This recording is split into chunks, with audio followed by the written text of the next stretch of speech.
নবলক্ষ মানে কি? ওই যে 1 লক্ষ 2 লক্ষ 3 লক্ষ 4 লক্ষ 6 লক্ষ এইসব না, 9টা লক্ষ্য আছে ভগবানের। 9টা লক্ষ্যের মধ্যে কি কি লক্ষ্য?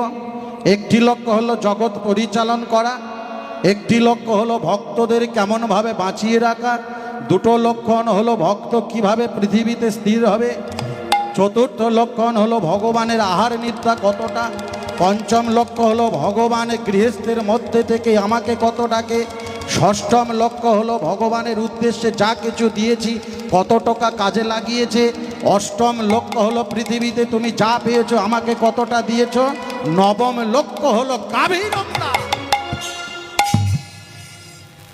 তোমরা সংসারে ধেনু চড়াতে চড়াতে নিজেরা গর্ধবের পরিণত হয়ে গেছো, তাই কখন তোমরা গো পরিচালনা করবে নিজেরাও জানো। শ্রীমতী রাধারানী অট্টালিকার উপরে বসে বসে দেখছে যে গোবিন্দ আমার তার প্রাণ সখাদেরকে সঙ্গে করে নিয়ে শ্রীদাম সুদাম দাম বসুদাম বলরাম মধুমঙ্গল সবাইকে সঙ্গে করে নিয়েছে। ভগবানের হাতে মুরলিটা রয়েছে, ভগবান ওই মুরলিটা বাজাতে বাজাতে আর গাভীগণদেরকে তাড়াতে তাড়াতে চলেছে কোথায় না গোষ্ঠের লীলায়। ওরে মধুর মধুর বংশী বাজে রে,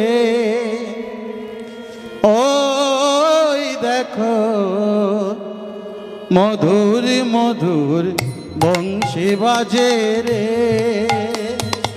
ওই দেখো মধুর মধুর বংশী বাজে রে,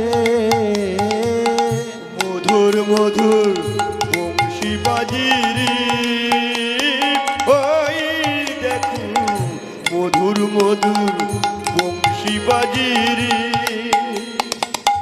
রাধা রাধা বলে ডাকে বাঁশি শোনে না কথা, ও রাধা রাধা বলে ডাকে বাঁশি শোনে না রাধা, রাধা রাধা বলে ডাকে বাঁশি শোনে না কথা, আর রাধা রাধা বলে ডাকে এ বাঁশি শোনে না কথা। মধুর মধুর বংশী বাজে, মধুর মধুর বংশী বাজে, মধুর মধুর বংশী বাজে, মধুর মধুর বংশী বাজে, রাধা রাধা বলে আর মধুর মধুর নিতাই গৌর হরি হরি বল হরি হরি বল। মধুর মধুর বংশী বাজে, রাধা রাধা বলে শ্রীকুণ্ড মুরারে ও গো ঘন শ্যাম, আনন্দে গাইব আমরা তোমার গুণ। নিতাই গৌর হরি বল হরি বল হরি বল হরি বল হরি বল।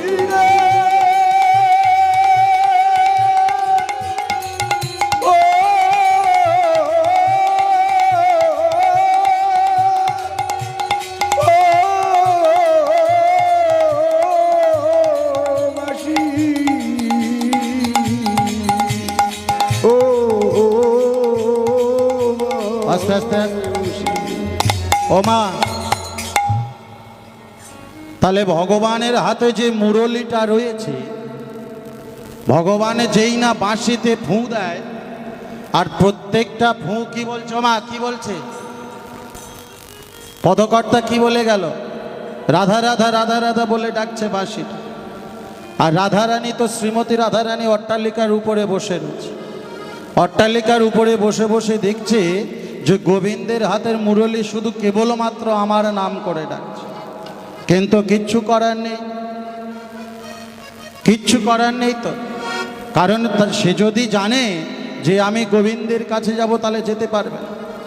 গোবিন্দকে সখা দিয়ে সখী দিয়ে বলে পাঠাচ্ছে, দেখো গোবিন্দ এখন তুমি রাধা রাধা বলে ডেকো না, তুমি গোষ্ঠীর মাঠে যাও, আর গোষ্ঠীর মাঠে গেলে ঠিক দুপুরের সময় আমি রাধারানী তোমার কথা দিলাম, ছলে বলে কলে কৌশলে সূর্য পূজার লাগি তোমার সঙ্গে দেখা করে আসো। আহা, তাহলে শ্রীমতী রাধারানী গোবিন্দকে যেই না বলল, গোবিন্দ এবার মনে মনে চিন্তা করলেন, তাহলে শ্রীমতী রাধারানী আমার বংশীর ধ্বনি শুনেছে, তাহলে বংশীর কথা শ্রীমতী রাধারানীর কর্ণে গিয়ে পৌঁছেছে, তাহলে এবারে আমরা সবাই মিলে ওই গোষ্ঠীর পথে গিয়ে সবাই গাভীর গন্ধেরকে চড়াতে থাকবে। কিন্তু এদিকে মা আমার সদা সর্বদা চিন্তা করছে। কি চিন্তা করছে না, গোবিন্দকে যদি আমি গোপালকে যদি গোষ্ঠীর মাঠে ছেড়ে দিই, যদি গোষ্ঠীর মাঠে যদি গোপাল চলে যায়, তাহলে বনের মধ্যে কত জীবজন্তু পশু পাখি আছে, বড় বড় সবাই রয়েছে, তাহলে গোপাল তো আমার ছোট শিশু, দুধে শিশু, তাহলে ও তো কিছু জানে না।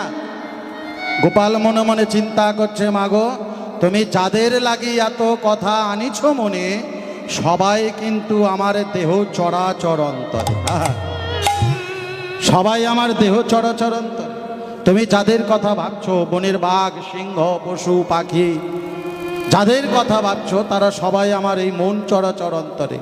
আমি তাদের যেমনভাবে পরিচালনা করি, তারা তেমনভাবে পৃথিবীতেই চড়ে বেড়ায়।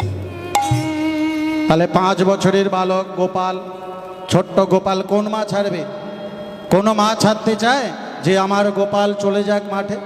হ্যাঁ, মায়ের মনে আরও চিন্তা আসছে।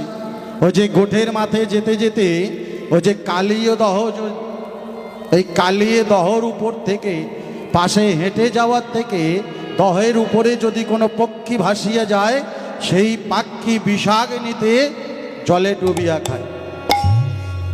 কালিয়ে দহের জল এত বিষাক্ত, এত ভয়ঙ্কর জল, যে আমার গোপাল এত পাশে থেকে হেঁটে যেতে গেলে যদি ওই বিষাক্ত জলের গন্ধ যদি গোপালের নাকে যায়, তাহলে গোপালের যদি ক্ষতি হয়ে যায়,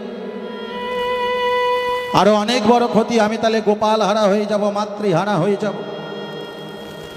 কিন্তু কোনো পাখি যদি কালীয় দহের উপর থেকে ভেসে যায়, উড়ে যায়, তাহলে সেই পাখি ওই কালীয় দহের জলের গন্ধে ওর তাপে সেই পাখিটাও পর্যন্ত প্রাণ হারায়।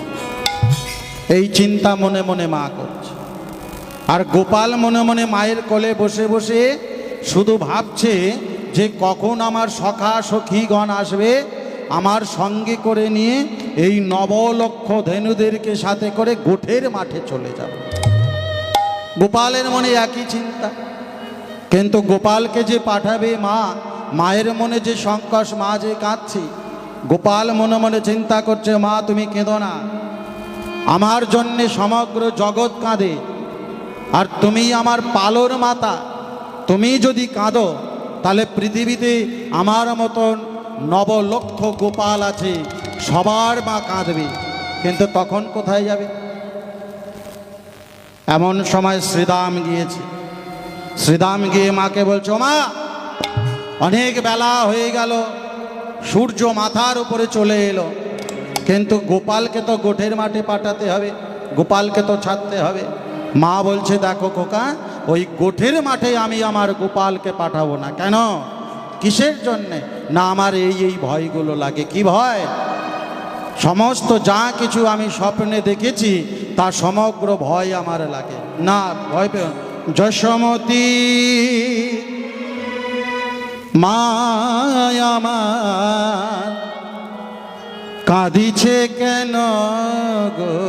আর যশোমতী মায়া আমার কাঁদিছে কেন গো? যশোমতী মায়া আমার কাঁদিছে কেন গো? আর যশোমতী মায়া আমার কাঁদিছে কেন গো? মা আমার মা, মা আমার মা, আমার মা,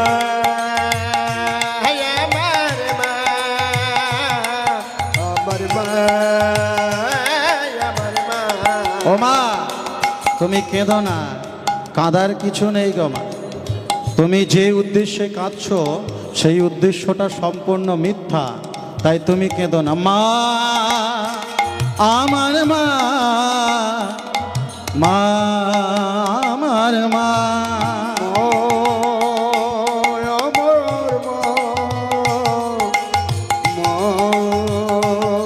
আমার মা যশোমতী মা আমার কাঁদিছে কেন গো আর যশোমতী মা আমার কাঁদিছে কেন গো যশোমতী মা আমার কাঁদিছে কেন গো যশোমতী মা আমার কাঁদিছে কেন গো মা আমার মা মা আমার মা আমার মা আমার মা নিতাই গৌর হরি বল হরি বল হরি বল